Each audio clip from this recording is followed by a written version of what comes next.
I want to get your thought on this. So we've broken down the two biggest games of the week, those top 10 games, but we've really got some other intriguing battles on the schedule. This is a better schedule than last week.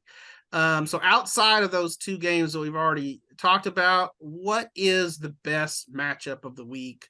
Or maybe let me put it like this: what outcome are you personally going to be kind of tracking, keeping your eye on? Lorena-La Vega, I think, is going to be a pretty good game. Mm-hmm. It's two teams that are really tough. I know La Vega's looking to get back in the win column after two really close losses. I wouldn't say close losses, but like just games that they felt they should have won, and just for whatever reason they couldn't get that.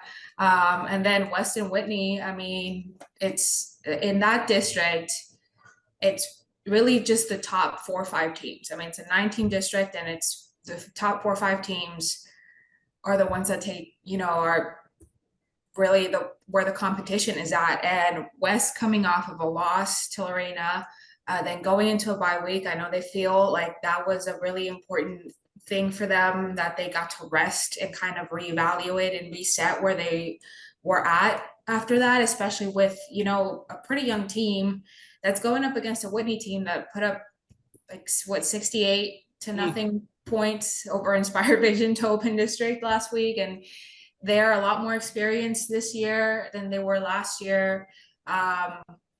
Super-centex Defensive Player of the Year and Trey Haynes, but they've also just got guys all over the field. I mean, Jared Anderson and their quarterback, Mason Sealy, they can make plays. They've got some guys that are stepping up that we didn't hear a lot of last year, like Angel Salcedo. And so it's just, I think it's going to be a good matchup, and it's going to be a pretty good test of where these two teams are at this point of the season. So I like those picks for sure. Chad, what do you say?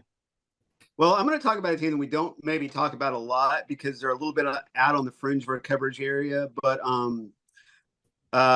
Lake Belton, I believe, opens district play at Colleen Shoemaker. Is that a district game? Or is that non-district? They played Red Oak last week in a district game. That was the district opener. So okay, but this Lake Belton Shoemaker is their second district game. Yeah. Well, and that one was hard to pick, and I do want to give a shout out to Micah Hudson for removing all the suspense.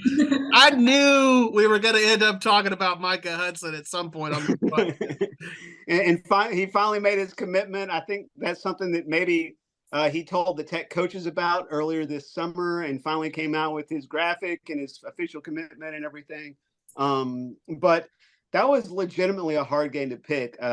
Shoemaker is a up and coming program.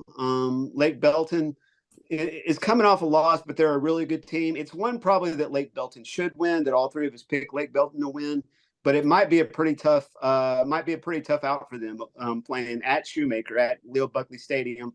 And then the other one that I think is difficult to pick and is going to be, like you mentioned, a litmus test earlier, maybe a real litmus test for both teams here, is Clifton at McGregor. Cam McGregor string together a couple wins in a row, keep bringing a young team along, but also a Clifton team that is kind of on the rise.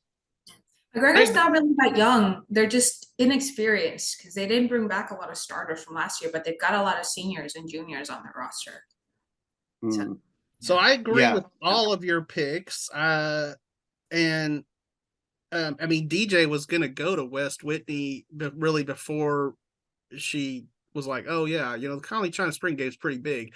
I also have to get my brake pads replaced, so I don't want to have to drive 40. Okay, well played. Yeah, that's good. In the dark.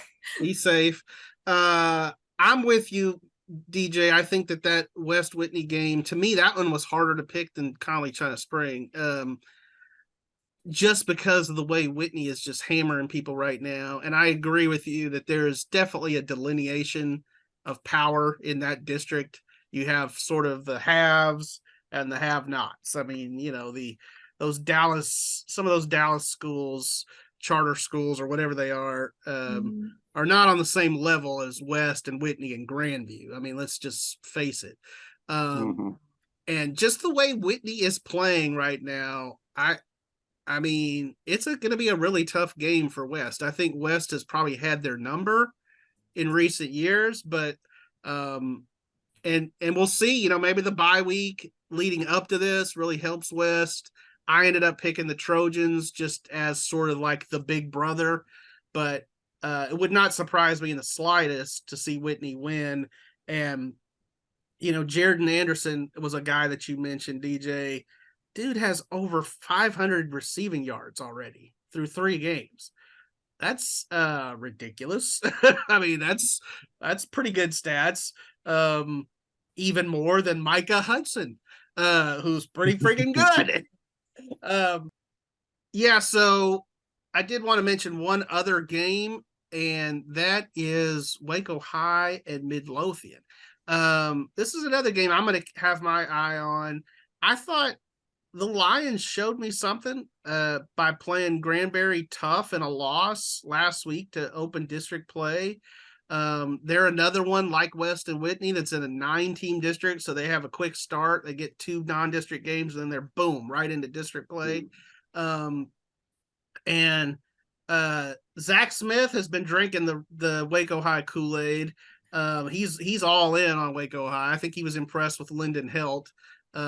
He said if he was making picks, he'd pick Waco High every week. And I'd say, well, that wouldn't go well.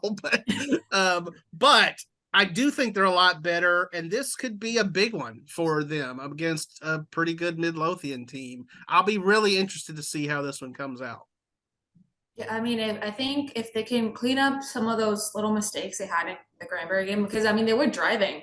They were about to win that game if they didn't have, you know, that turnover toward the end. But I think if they clean it up a little bit, they really got something. I mean, they got a guy defensively, you know, Sean Neal, that's just tearing it up. Yeah. And then, you know, on offense, Xavier Amos and Mason Smith are really putting on the yards on the ground. So I think they really got something that eventually they're gonna click. This is a good example of the difference maybe between what's going on inside of a football team and what's going on from our perspective when we're maybe flying sometimes at 30,000 feet and not seeing the smaller picture. Because when a football team lays an egg, you know, for us and the media, when a football team lays an egg like Waco High did against Dallas White, we tend to be dismissive of them, right? Sure. And that's you know, probably unfair, but I mean, what else are we going to go on, right? But you know, last year Granbury beat Waco High 45-3, and this year it's a 3-point game, so that's an indicator of progress. So yeah, it'll be interesting. It'll be interesting to see how Zach's theory plays out over the rest of the year. If Waco High can continue to make progress. Yeah, no doubt. I'll be watching that one for sure.